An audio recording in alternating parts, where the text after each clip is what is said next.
Someone doesn't deserve an injunction simply because they claim a grievance. The standard for an injunction requires a movant to show the substantial likelihood of success on the merits, that he is likely to suffer irreparable harm in the absence of an injunction, that the balance of equities tips in his favor, and that an injunction is in the public interest. The party seeking relief must satisfy a cumulative burden of proving each of the four elements enumerated before an injunction can be granted. Judge Doherty then looks at the arguments for and against each factor required for the plaintiffs to get their injunction.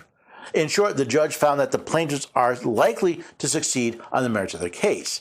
Due to the number of defendants listed, the explanation takes up a significant percentage of the injunction, over 50 pages in fact.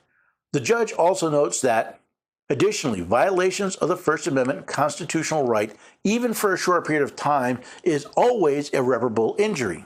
On the question of balance of equities, the judge states, plaintiffs' free speech rights thus far outweighs the rights of the defendants, and thus plaintiffs satisfy the final elements needed to show entitlement to a preliminary injunction. With all of the required elements satisfied, the judge was bound to issue the injunction, again, beginning with another quote. Once a government is committed to the principle of silencing the voice of opposition, it has only one place to go, and that is down the path of increasingly repressive measures, until it becomes a source of terror to all its citizens and creates a country where everyone lives in fear. That's from Harry Truman. The plaintiffs are likely to succeed on the merits in establishing that the government has used its power to silence the opposition.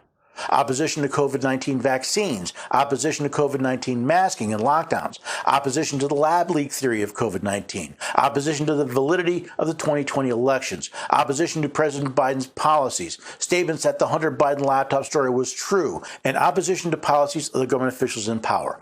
All were suppressed.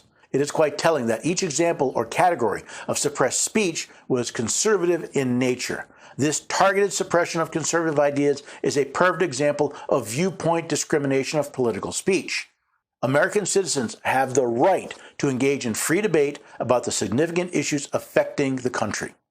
Although this case is still relatively young, and at this stage the court is only examining it in terms of plaintiff's likelihood of success on the merits, the evidence produced thus far depicts an almost dystopian scenario. During the COVID-19 pandemic, a period perhaps best characterized by widespread doubt and uncertainty, the United States government seems to have assumed a role similar to the Orwellian Ministry of Truth.